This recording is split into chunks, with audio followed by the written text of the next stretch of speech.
I'm systems engineer Doug Gribbons with Aternity, and in this video, I'll be going over the What's New features found in the November release of Aternity SaaS.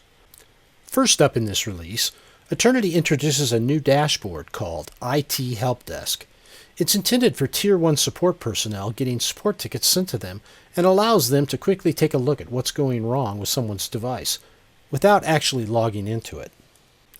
Currently, you can find that under Troubleshoot, IT Help Desk.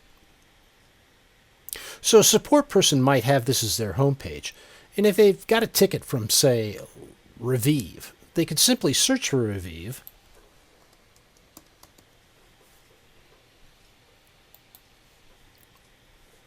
and they could quickly investigate what's going on with Revive's device.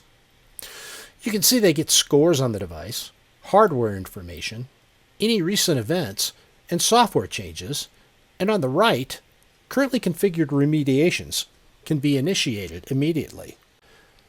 The Device Checklist tab shows, with red, yellow, and green indicators, if there are any obvious problems with either the hardware or software on the device, and keep in mind that these views can be customized for content and for individual companies' preferences, and admins can add any collection or rule to the dashboards.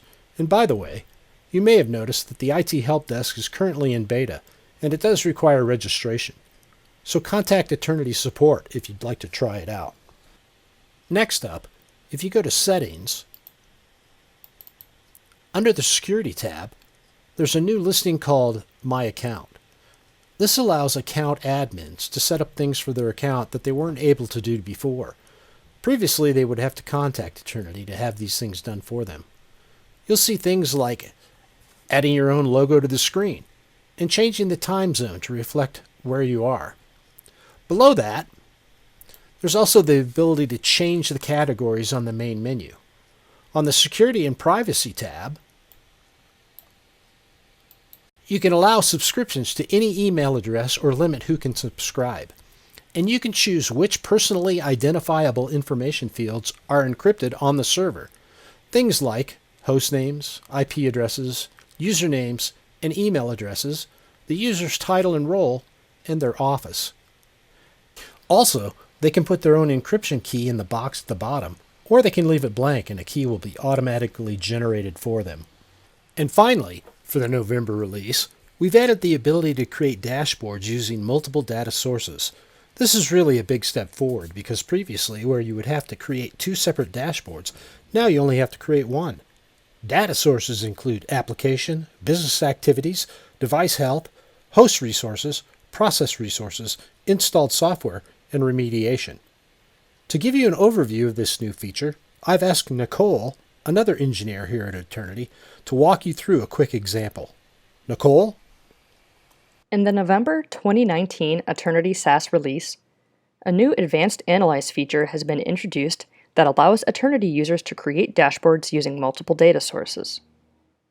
Prior to this release, users only had the ability to create dashboards using a single data source. For example, if a user wanted to show application UXI data for devices, as well as health event data, they could not be shown on the same dashboard. With Analyze Multiple Data Sources, multi-widget dashboards can now contain data from two different data sources in Aternity.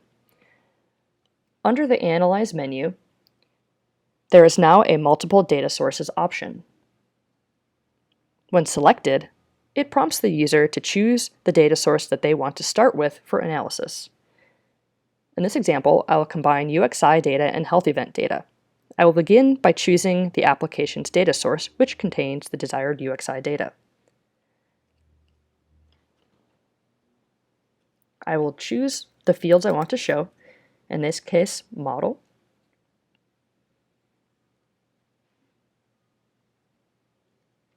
and the UXI measure to create my first sheet. Now I will create a second new sheet and choose the device health data source. I will pull my desired fields into the dashboard, model, and the volume of health events to create my second sheet. I will also add model to the filters and apply it to all related data sources. Now I have my two different data source sheets, and I want to put them into a multiple widget dashboard. So I've created my new multiple widget dashboard, and I will drag each sheet into the dashboard. Now I'm displaying sheets from two different data sources in one dashboard, and I can filter them by their shared field of model. When my dashboard is complete, I can save and share it the same way I would with any other dashboard. Thank you, Nicole. For more information on Aternity end-user monitoring and application performance management, please see the URL listed here. Thank you for watching.